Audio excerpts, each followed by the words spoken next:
ભરૂચ તાલુકાના ભાડભુજ ગામે આવેલું સ્મશાન ગૃહ આજે પાયાની સુવિધાઓના અભાવે બિસ્માર હાલતમાં પહોંચી ગયું છે।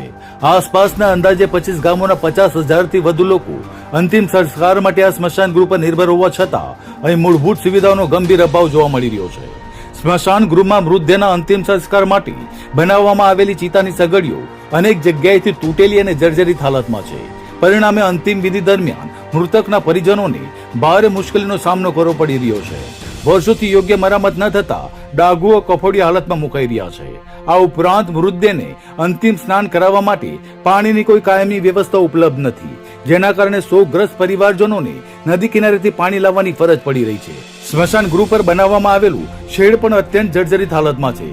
પતરા તૂટી જતા વરસાદી મોસમમાં પાણી સીધું અંદર ટપકતું હોવાથી અંતિમ સંસ્કારની પ્રક્રિયા પણ પ્રભાવિત થઈ રહી છે।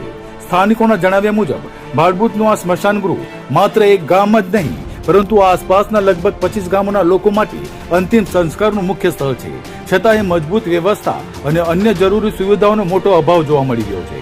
ગ્રામજનોએ તંત્ર સમક્ષ માંગ ઉઠાવી છે કે સ્મશાન ગૃહની તાત્કાલિક મુલાકાત લઈ જરૂરી મરામત અને નવી સુવિધાઓ ઊભી કરવામાં આવે। લોકોનું કહેવું છે કે જીવનના અંતિમ સંસ્કાર જેવી સંવેદનશીલ પ્રક્રિયામાં પણ કોઈ પરિવારને અવ્યવસ્થા અને અગવડતાનો સામનો કરવો પડે તે શરમજનક બાબત છે।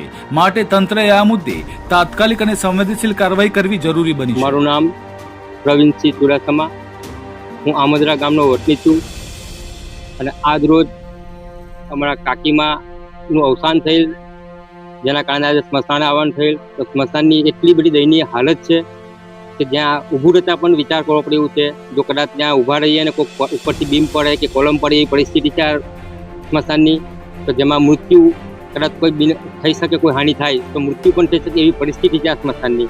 તો હું આપ મીડિયાના માધ્યમથી દરેક આ નેતાઓને કે આ સરકારને જણાવવા માગું છું કે આપ આનું વહેલી તકે નિરાકરણ કરો। આ અમારું સ્મશાન લગભગ 25 ગામોની વચ્ચે છે। લગભગ 50 થી 60-70 હજારની વસ્તી અહીંયા સ્મશાનમાં આવે છે।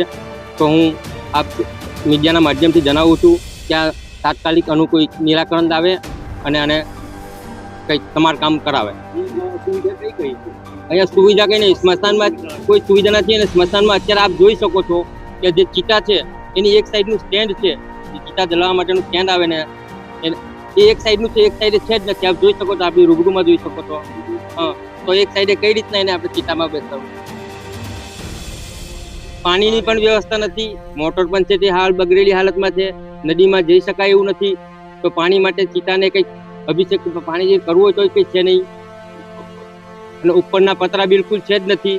વરસાદ માતાજીની કૃપા છે કે વરસાદને જો અત્યારે વરસાદ પડ્યો હોત તો ચિતાને જલાવી જ બહુ મુસીબત પડી જતા। તંત્રને અમારી માંગણી છે કે આનું તાત્કાલિક નિરાકરણ કરે અને આ 25 ગામોની વચ્ચે એક સ્મશાન છે તો એને અદ્યતન સુવિધાઓ બધી ઊભી કરે તેવી અમે આશા રાખીએ છીએ।